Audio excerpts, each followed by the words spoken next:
नमस्कार।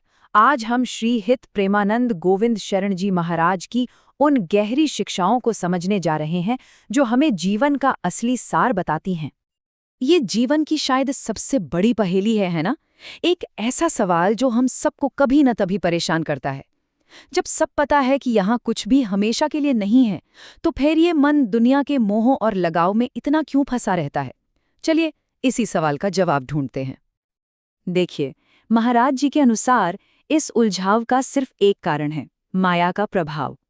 ये एक इतना शक्तिशाली भ्रम है, एक ऐसी धुंध है जो हमें सच देखने ही नहीं देती और हमें दुनिया से बांध कर रखती है। माया की शक्ति कितनी प्रबल है, इसका एक उदाहरण देखिए।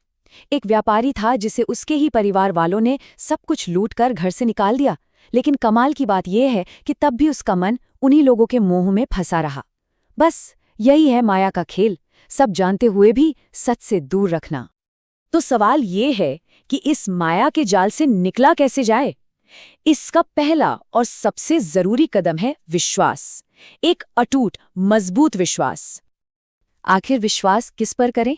शास्त्र हमें हमारा असली स्वरूप याद दिलाते हैं। स्वयं भगवान ने भगवद गीता में कहा है कि इस दुनिया में हर जीव उन्हीं का सनातन अंश है।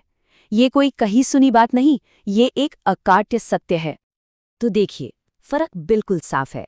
एक तरफ है संशय, जो हमारे रास्ते को कमजोर करता है, हमें भटकाता है, और दूसरी तरफ है विश्वास, जो इस आध्यात्मिक मार्ग की नींव है। यही विश्वास हमें उलझन से निकालकर मुक्ति की ओर ले जाता है। लेकिन यह विश्वास सिर्फ मन में सोचने की चीज नहीं है। इसे अपने रोज के जीवन में, अपनी आदतों में उतारना होगा, तभी ये काम करेगा। तो भक्ति को जीवन में उतारने के लिए महाराज जी 3 बहुत ही सरल और प्रैक्टिकल रास्ते बताते हैं। ये 3 स्तंभ ही हमारी साधना की बुनियाद हैं।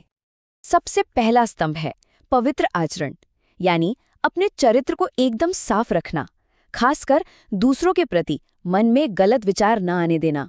ये भक्ति मार्ग की सबसे बड़ी बाधाओं में से एक है। दूसरा स्तंभ हमारे भोजन को सीधे हमारे मन से जोड़ता है।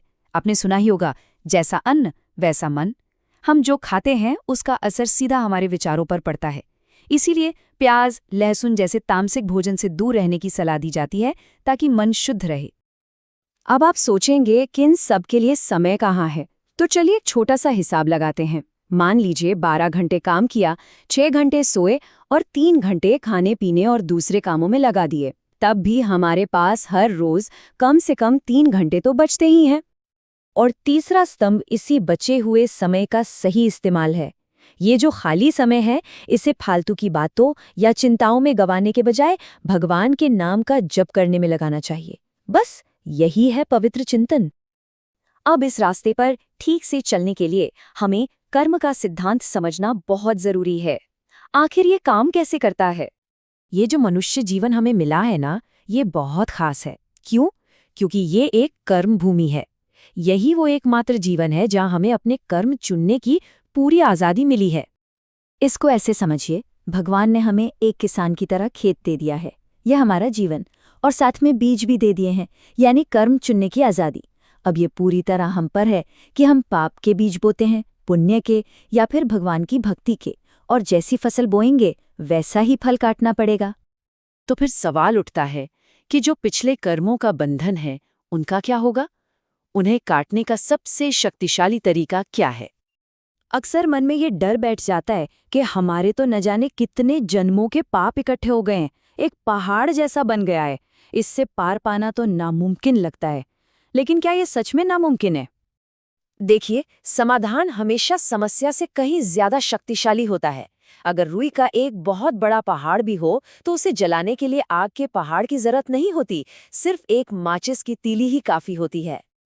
ठीक, बिल्कुल उसी तरह भगवान का सिर्फ एक नाम, पूरे मन से लिया गया एक नाम ही हमारे जन्मों जन्मों के पापों के पहाड़ को जलाकर राख कर सकता है। नाम में इतनी शक्ति है। इन सभी शिक्षाओं का एक ही लक्ष्य है, मुक्ति। और वो भी किसी अगले जन्म में नहीं, बल्कि यहीं और अभी, इसी जीवन में। इस रास्ते पर चलने में देरी की कोई गुंजाइश नहीं है। हम अपनी साधना को कल पर नहीं टाल सकते, क्योंकि कल की कोई गारंटी नहीं है। जो करना है वो आज करना है, और जो आज करना है वो अभी करना है। और संदेश बिल्कुल साफ है, सच्ची मुक्ति इसी जीवन में मिल सकती है। इसके लिए अपना घर, परिवार या जिम्मेदारियां छोड़कर कहीं जंगल में जाने की जरूरत नहीं है। बस इन अभ्यासों को अपनी रोज की जिंदगी का हिस्सा बनाना है। और आखिर में ये सारी बातें हमें एक बहुत ज़रूरी सवाल पर सोचने के लिए छोड़ जाती हैं। जो कीमती खाली समय हमें हर दिन मिलता है, हम उसका इस्तेमाल कैसे कर रहे हैं? इस पर विचार ज़रूर करना चाहिए।